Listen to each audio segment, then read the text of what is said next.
Albaï TV, c'est l'information utile. On calminama yeɓoɓe Alba TV kabaruji moɗon e ɗemgal Pulaar joni min garta e titode kabaruji ɗi. Jean Diouf mo ganduɗa ko goto e jamreɓe wonnoɓe ɗo e leydi Sénégal gardinoɗo FAO e oɗo tuma o yalti aduna. Yin bojjinogo e nde jagui on mo ganduɗa ko Ahmed Dansokho kankone o yalti aduna nogas e tati lewru nduɗo ndu gonɗen. Fodé Fall mo ganduɗa ko kañum woni préfet mo Thiès e oɗo tuma o waɗino dental ngal ɗon dental noon wonno sababu o ko gam yacinde beddaji jeereji Thiès. Djilaw Dadiɓe wonɓe diwan Thiès padale ɗe noon ko gam rende dendagal ɓen ɓe ganduɗa ko waɗɓoniɓe wonɓe diwan Thiès jibinino caɗele sankare neɗɗo o waɗi hen. Toɓoji gadi ɗi jippade e nder leydi Sénégal toon to Dakaru jibini fitina e caɗele won e leeɗe. Cakkitortoɗen ko fugu junguel tawa koko fewte basket hakkude Sénégal e Nigéria final wonno kono ko Nigéria heeɓi nawde polgu ngu.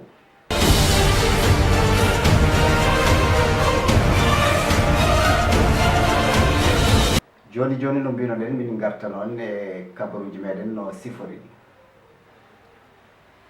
Yacinde beddaji Thiès jeyino sababu ha on mo ganduɗa ko Fodé Fall o waɗi dental manam o noddi dendagal ɓe ɗen gueɗe tonni gam ɓe mbawa yewtidde ɗon ɗo préfecture nde ɓe jewtid noon pamodiral waɗi gam ɓe mbawa dirtinde woni nokkuji tawa beddaji ɗi ina mbawa yaccinede ɗi jeereji ɗi kadi mbawa yajde no hannirta ni ha goto foof wawa rewde ɗo weeli ɗum tawa waɗata caɗele te kadi tawa wirnata a bandum. Dadiɓe wonɓe diwan Thiès mbaɗino jilluji walla mbaɗino jirlogol tawangol ɗon jirlogol ko par jammaji ɓe mbaɗanno ɗum ɗiɗon jammaji noon wonno hen sababu o ko gam ƴewde ɓen ɓe ganduɗa ko wat boniɓe ɓe ƴeewa hol peeje e laabi ɗi ɓe newdata mumen ha ɗin boneji mbawa ustade e nder diwan Thiès.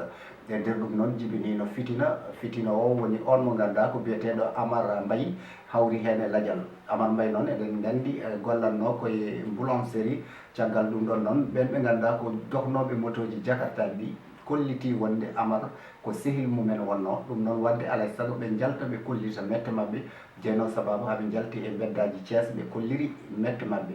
On mo ganduɗa noon ko jinnaɗo Amar woni jinnaɗo makko debbo heeɓino kañumne ɓamde konngol gam famminde yimɓeɓe holno caɗele ɗe cifri eno yaari. Toɓoji gadi ɗi tellade e nder leydi meɗen Sénégal toon to Dakaru jibini caɗele e fitinaji won e nokkuji saabu en jii wone galleji walla wone beddaji ndiyam ari yiiɗi heptude ɗum e nder no ndiyam ɗam yiiɗi heptirde ɗum noon waɗi caɗele wonande wonɓe ɗiɗon nokkuji. Jacques Diouf goto e jamreɓe Sénégal tawi kadine ko neɗɗo mawɗo teskaɗo gardinoɗo kadine FAO kanko Jacques Diouf noon adunowo foof ne heptinimo e to batte golle makko e darde makko e pellital makko gam yinnode leyɗele aduna o jaara yesso tengti noon e leyɗele Afrique. Kanko Jacques Diouf noon eɗen gandi o jibina ko toon to Ndar ko ɓi e Sénégal o sankori ko duuɓi 80 ɗiɗon bojji ina goye daƴƴaki on mo ganduɗa ko kañum ardino landa PIT woni Ahmed Dansokho kankone o yalti aduna ñande nogas e tati lewru août hitande ujunnaje ɗiɗi e sappo e jeenayyi. Ahmed Dansokho noon ko gorko mo ganduɗa ko teskanoɗo guilay e Senghor ha heeɓi Abdou Diouf nonne kadi o liggodima e Abdoulaye Wade caggal ɗum o woni ministre conseiller e laamu Macky Sall. Cakkitortoɗen ko fugu junguel woni ko mbiyeten ko basket ɗum noon ko final wonno tawa ko Coupe Afrique oɗon final noon heeɓi ƴettude ɗum ko ɓen ɓe ganduɗa ko leydi Nigéria. Eɗen gandi Nigéria ko kañum jogino kubo ari ɗo kadi e nder leydi meɗen Sénégal yaadi e Sénégal final heeɓi e kubo. Sénégal kañum dañi ko 55 ɓoggol Nigéria dañi ɓoggi 60. Gasi ha laaɓi kabaruji meɗen e ɗemgal Pulaar ko ɗiɗo kabaruji dabɓi min kemnoto ganduɗon hannde ɗo e télé Alba TV ñiɓiɗo ɗo e Thiès jeeɓeteɗo e aduna o no diɗorno jaame kisal moƴƴere Allah e moɗon onon e kuuɓal min beltanima on ha yontere arore so jeyɗo o ñaawi.